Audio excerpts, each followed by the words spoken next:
എല്ലാവരും നഗ്നപാതരായി നഗ്നരായി ഉടുതുണിയില്ലാതെ മഹ്ശറയിലേക്ക് എഴുന്നേൽക്കുമ്പോ മഹദി ആയിഷ ഉമ്മ ചോദിച്ചു റളിയല്ലാഹു അൻഹാ, അല്ലാഹുവിന്റെ റസൂലേ, അർരിജാലു വന്നിസാഉ യൻളുറു ബഅ്ലുഹും ബഅ്ലാ, ആണുങ്ങളും പെണ്ണുങ്ങളും പരസ്പരം നഗ്നത കാണില്ലേ? അല്ലാഹുവിന്റെ ഹബീബ് പറഞ്ഞു, അൽ അംറു അശദ്ദു മിൻ അൻ യുഹിമ്മഹും ദാലിക.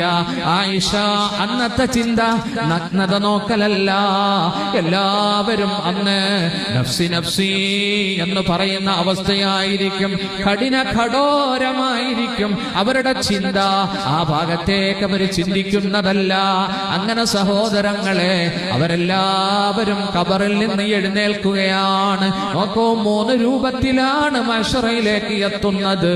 ഒന്ന് മുഷാത്തൻ, കാൽനടയാത്രക്കാരായിക്കൊണ്ടാണ്.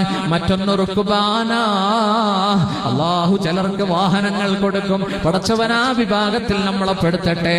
മൂന്നാമതൊരു വിഭാഗം, അതാ അവര് വഅലാ വുജൂഹിഹിം, അവരുടെ മുഖത്ത് എഴഞ്ഞുകൊണ്ടാണ് മഹ്ശറയിലേക്ക് എത്തുക.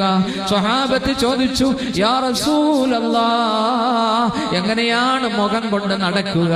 മുത്തുനബി പഠിപ്പിച്ചു, 2 കാലിൽ നടത്തിയ റബ്ബിന് മുഖം കൊണ്ട് നടത്താൻ സാധിക്കുമെന്ന് നബിയുനാ റസൂലുള്ളാഹി. അന്ന് നടന്ന് ചിലര് മഹ്ശറയിലേക്ക് വരും. നോക്കൂ, ചിലര് വാഹനത്തിലായിരിക്കും. വാഹനത്തിൽ അല്ലാഹു നമുക്ക് നല്ല വാഹനങ്ങൾ നൽകട്ടെ. നോക്കൂ, ഉളഹിയ്യത്ത് അറുക്കാൻ പറഞ്ഞത് നല്ല വാഹനങ്ങൾക്ക് വേണ്ടിയാണ്. അല്ലാഹു സമ്മിനു ലഹായാക്കും, നിങ്ങളുടെ ബലിമൃഗത്തെ പുഷ്ടിപ്പെടുത്തിക്കോ. ഫൈനഹാ അലസ്സിറാത്തി മതായാക്കും, അത് സിറാത്തിൽ നിങ്ങളുടെ വാഹനമാണ്. അല്ലാഹു തൗഫീഖ് നൽകട്ടെ.